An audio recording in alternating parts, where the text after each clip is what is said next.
இது கல்வெட்டு கிடையாது. இது கல்வெட்டு கிடையாது. முதல்ல குரங்கு மாரி ஏறி போய் ஏதாவது ஒண்ணுல கிறுக்கிட்டு இருப்பாங்க. எதுக்கு?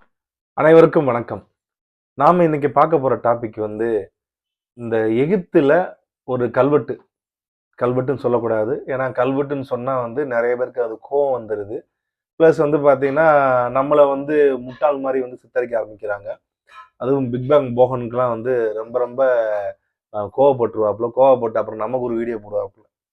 இந்த எகிப்துல கொஞ்ச நாளைக்கு முன்னாடி வந்து ஒரு அவரோட பாஷையில பிக் பேங் போகன் பாஷையில வந்து கிறுக்கல் கிடைச்சிச்சு அப்படின்ற மாதிரி தான் அவர் சொல்லிட்டு வராப்புல. ஸோ நமக்கு என்னன்னா வந்து எகிப்துல தமிழ் மொழியில ஒரு விஷயம் கிடைச்சிருக்கு.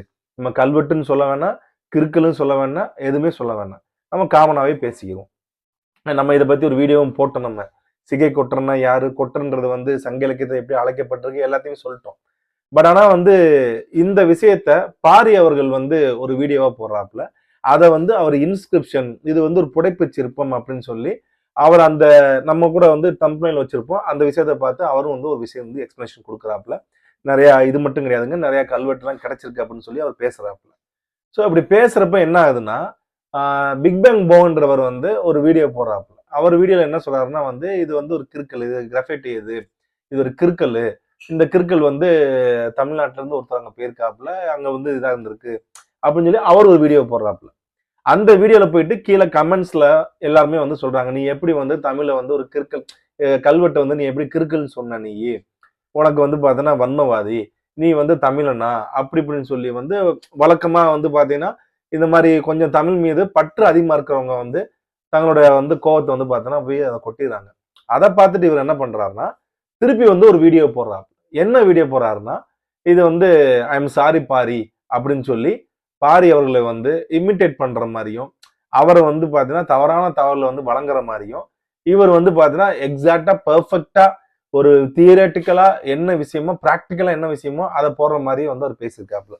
ஓகே, அவர் போட்ட வீடியோ வந்து ரெண்டாவது போட்ட வீடியோ வந்து நான் பார்த்திருந்தேன். அதை பார்க்கிறப்ப வார்த்தைக்கு வார்த்தைக்கு அவர் என்ன சொல்றாருன்னா, சாதாரண ஆளு, சாதாரணமா போனாரு, சாதாரணமா வந்தாரு, ஒரு சாதாரணமான இருக்கக்கூடாதுன்னு சொல்லி சாதாரணமானு சொல்லி தொடர்ச்சி அந்த வார்த்தையை வந்து உச்சரிக்கிறாப்புல. அமர்நாத்தே வந்து இதை கிறுக்கல்னு சொல்லிட்டாரு அப்படின்ற மாதிரி வந்து ஒரு வீடியோ போட்டாப்புல. ஆனா அமர்நாத் அவர்கள் வந்து அவர் போட்ட வீடியோலயே எந்த இடத்துலயும் வந்து அவர் இதை கிறுக்கல்லாம் வந்து சொல்லவே இல்லை. கிறுக்கல்ன்றது வேறங்க. கிறுக்கல்னா வந்து இவர் எதோட கம்பேர் பண்றாருன்னா, அந்த கோயிலு சும்மா டயத்துல வந்து பார்த்தா ஏதாவது கிறுக்குவானுங்க, இல்லைன்னா வந்து ஒரு 10 வயசுல ஒரு பெண்ணோட வந்து காதல் வயப்பட்டு அதை போயிட்டு வந்து ஹார்ட் போட்டு ஒரு அம்பு விட்டு தான் பேர்லாம் எழுதி வைப்பாங்க. இதோட போய் இந்த விஷயத்தை போய் கனெக்ட் பண்றாப்புல. அந்த மாதிரி கிறுக்குவாங்கல்ல, அந்த மாதிரி ஒருத்தங்க போய் கிரிக்கெட் வந்திருக்காரு. ஒரு சாதாரணமா போய் கிரிக்கெட் வந்திருக்காப்புல. அவர் அரசர்லாம் கிடையாது. அரசர்னா வந்து கல்வெட்டுனா எப்படி இருக்குன்னு தெரியுமா?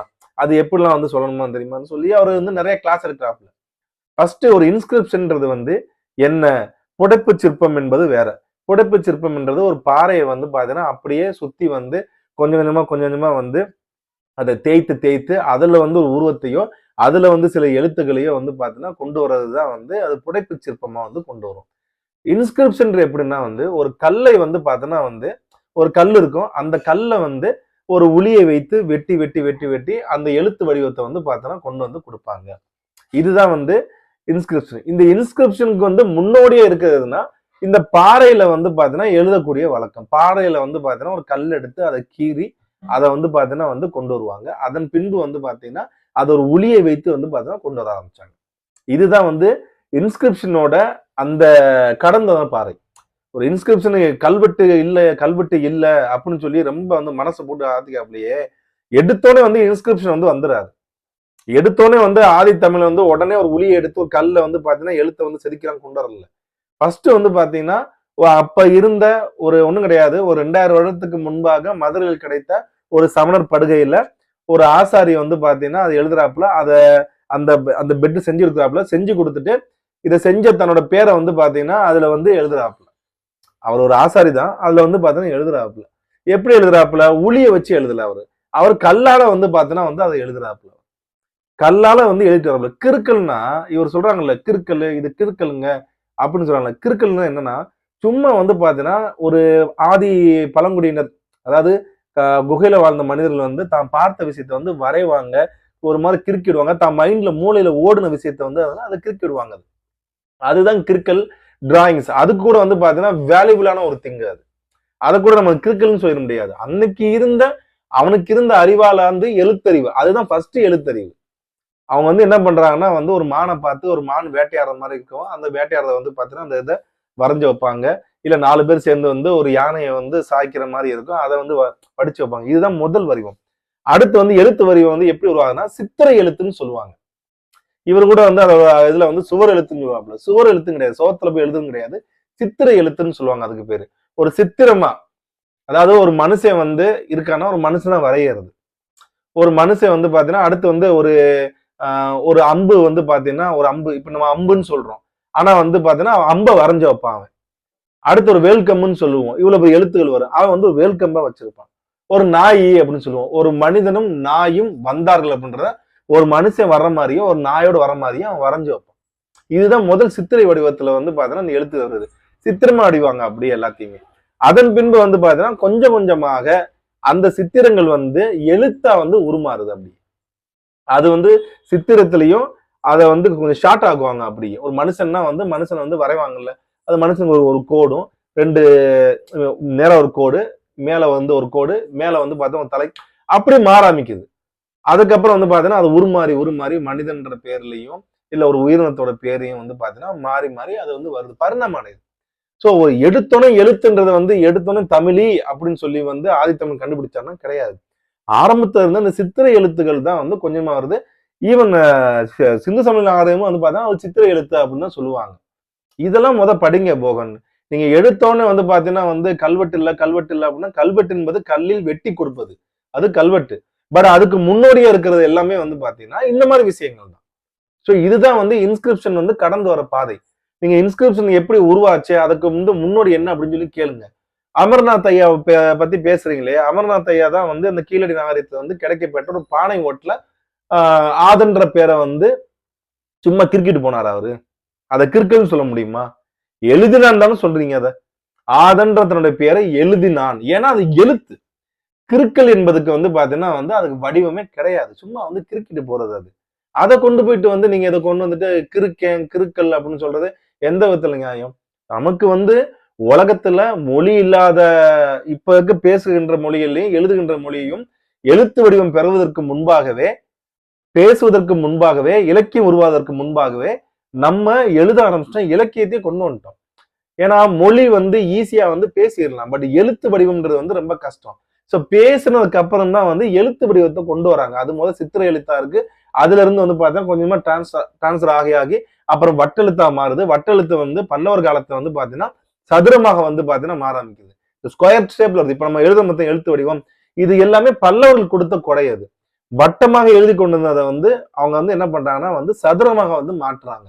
சோ இவ்வளவு விஷயம் இருக்கு. இன்ஸ்கிரிப்ஷன் நீங்க கல்வெட்டை பத்தி பேசுறதுக்கு அது கடந்து வந்த பாதைன்றது மிகப்பெரிய சாப்டர். என்னாலேயே வந்து அது ஒரு நாள் ஃபுல்லா உட்காந்து எக்ஸ்பிளேஷன் கொடுக்க முடியாது. ஷார்ட்டா சொல்லி போயிடலாம்.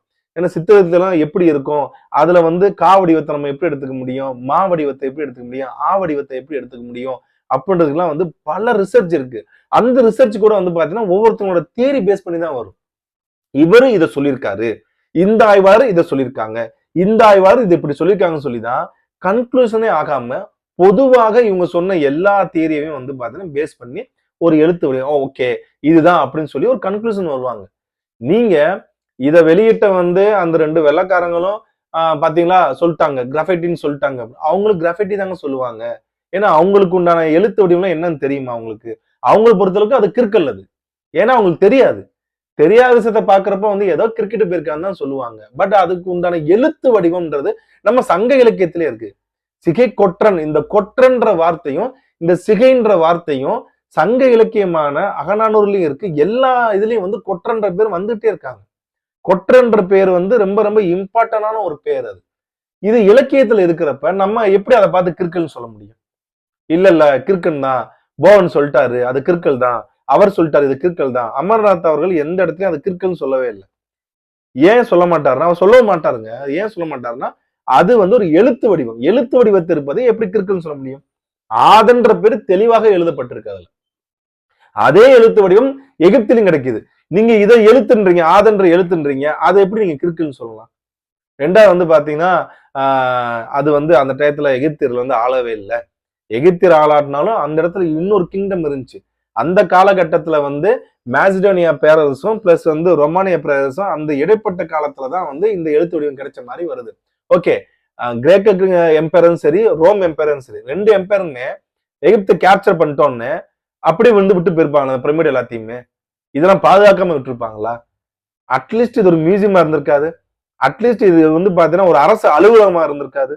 நேரா போன எகிப்துல வந்து பெரிய பெரிய பில்டிங் கட்டிட்டு கிரேக்க எம்பையரும் ரோமன் எம்பையரும் பெரிய பெரிய பில்டிங் கட்டிட்டு இருந்திருப்பாங்களா?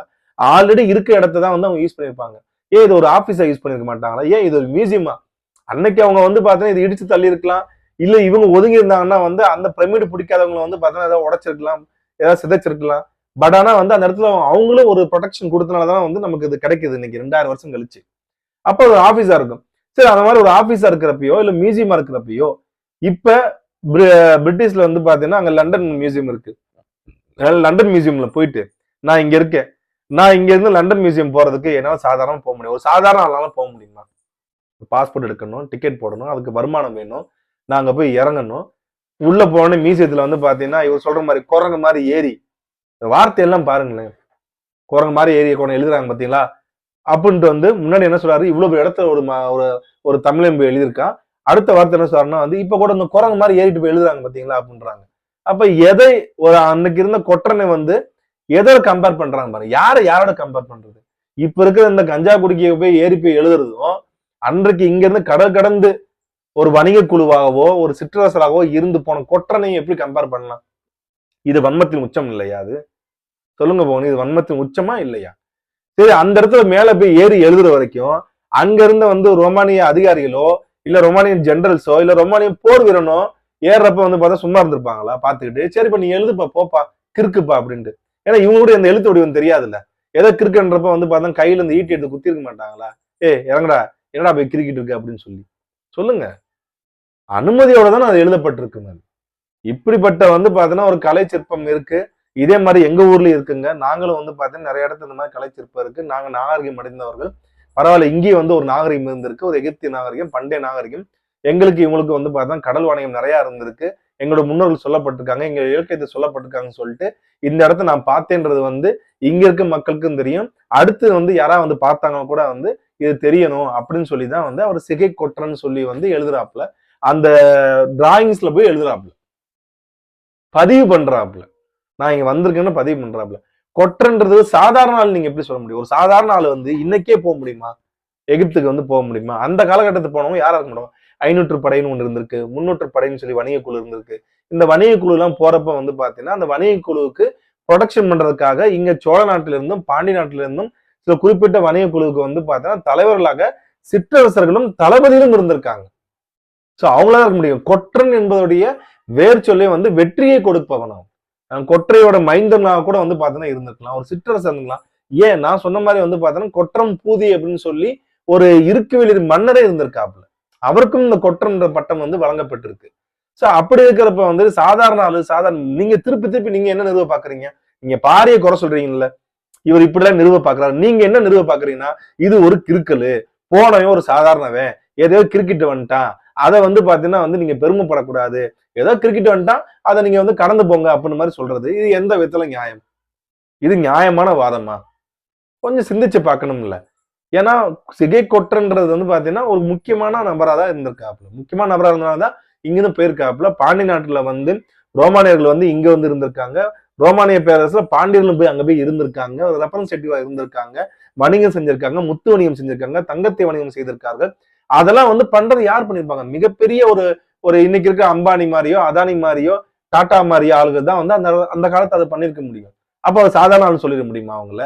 சரி, ரெண்டாவது வந்து சாதாரணமா இங்க இருந்து போறப்ப வந்து தங்கத்தையும் முத்துகளையும் கொண்டு போறப்ப ஒரு மிகப்பெரிய வணிகப்படை போயிருக்கும். அது பேருக்கு வணிகப்படை. பட் ஆனா வந்து சோழர்களுடைய நிலப்படையிலையோ இல்ல பாண்டியர்களுடைய நிலைப்படையில இருந்த ஒரு தளபதியின் தலைமையில் தான் அந்த படையும் போயிருக்கும். அப்ப அவங்களை எப்படி சாதாரண ஆளு சொல்ல முடியும்? நீங்க எப்படி ஒரு தியரி கொடுக்குறீங்களோ அதே மாதிரி அவர் பாரி ஒரு தியரி கொடுத்திருக்காப்ல. அதை தவறு இருந்தா சுட்டி காட்டலாம். அதை போய் நக்கல் பண்றது நையாண்டி பண்றது வந்து எந்த விதத்துல நியாயம்? நீங்க நக்கல் நையாண்டி பண்றது மல்லாக்கப்படுத்தி எச்சி துப்புறது. நீ கிறுக்குன்னு சொன்னது தப்பு.